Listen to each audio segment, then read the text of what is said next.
नमस्कार दोस्तों। आज आपके सामने Patanjali daily message book part 1 के नए अध्याय के साथ उपस्थित हुआ हूँ। इस अध्याय को पतंजलि सर पहले भी हमें बताया है। इस अध्याय को हम बड़े ध्यान से सुनते हैं। पहले इंग्लिश के वर्ड आपके साथ शेयर करूंगा, फिर हिंदी के अर्थ। मूल चैतन्य second, the fundamental substratum consciousness of creation is one, although it does become two, it never ceases to be one, a great paradox. Remaining eternally one and alone, it becomes in a way two, the Prakriti and Purusha. Advait begets Dvait. The one remains by the side of two. Advait stays intact in spite of Dvait, and the two get modified in various ways of combination and recombination, producing a variegated creation pulsating with life and proceeding in myriad ways in infinite dimensions. The Mool Chaitanya is called Nirgun Parbrahm. The creation is Sagun Parbrahm. आइए दोस्तों इसको हम दोबारा सुनते हैं। मूल चैतन्य second, the fundamental substratum consciousness of creation is one, although it does becomes two, it never ceases to be one, a great paradox. Remaining eternally one and alone, it becomes in a way two, the Prakriti and Purusha. Advait begets Dvait. The one remains by the side of two. Advait stays intact in spite of Dvait, and the two gets modified in various ways of combination and recombination, producing a variegated creation, pulsating with life and proceeding in myriad ways in infinite dimensions. The Mool Chaitanya is called निर्गुण पार ब्रह्म, the creation सगुण पार ब्रह्म। आइए दोस्तों इसको हम हिंदी में सुनते हैं बड़े ध्यान से। मूल चैतन्य द्वितीय, सृजन का मौलिक आधार चेतना एक है, हालांकि यह दोनों दो बन जाती है।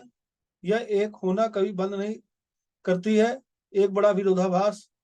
सदैव एक और अकेला रहकर यह एक तरफ से दो बन जाता है, प्रकृति और पुरुष। अद्वैत से द्वैत उत्पन्न होता है, एक दो के साथ रहता है, अद्वैत बरकरार रहता है। द्वैत के बावजूद और दो विभिन्न रूपों में संशोधित हो जाते हैं। संयोजन और पुनर्संयोजन के तरीके, एक विधि रचना का निर्माण करना, जीवन के साथ स्पंदित होना और अनंत आयामों में असंख्य तरीकों से आगे बढ़ना। मूल चैतन्य को निर्गुण पार ब्रह्म कहा जाता है। सृष्टि सगुण पार ब्रह्म कहलाता है। आइए दोस्तों इसको हम थोड़ा सा विस्तार में दोबारा सुनते हैं। मूल चैतन्य द्वितीय, सृजन का मौलिक आधार चेतना एक है। सृजन का यहाँ अर्थ है निर्माण। रचना का मौलिक आधार चेतना एक है, हालांकि यह दो बन जाती है। यह एक होना कभी बंद नहीं करती है, यह एक विरोधाभास है, पैराडॉक्स है। सदैव एक और अकेला रहकर यह एक तरफ से बन जाता है दो, प्रकृति और पुरुष के बारे बता रहे हैं। अद्वैत से द्वैत उत्पन्न होता है। मेरे प्यारे दोस्तों, इस अध्याय को हम जब ध्यान करते हैं, स्वाध्याय करते हैं, संजन संगति करते हैं, तो उसको हम अच्छी तरह से समझ पाते हैं और ध्यान के द्वारा ही इन चीजों को हम अच्छी तरह समझ पाएंगे। और स्वाध्याय के माध्यम से और संजन संगति के माध्यम से इस कर पत्ती सर में बार बार कहते थे कि ध्यान करें, स्वाध्याय करें और संजन संगति करें।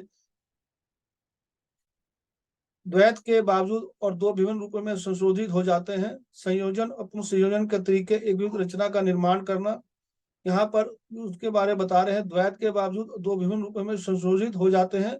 संयोजन और पुनर्संयोजन के तरीके, एक विविध रचना का निर्माण करना है जीवन का, जीवन के साथ स्पंदित होना है और अनंत आयाम असंख्य तरीकों से आगे बढ़ना है, प्रगति करना है, ध्यान करते रहना है, स्वाध्याय करना है और संजन संगति करना है। इन तरीकों के माध्यम से हम आगे प्रगति करते रहना है और आगे बढ़ते रहना है।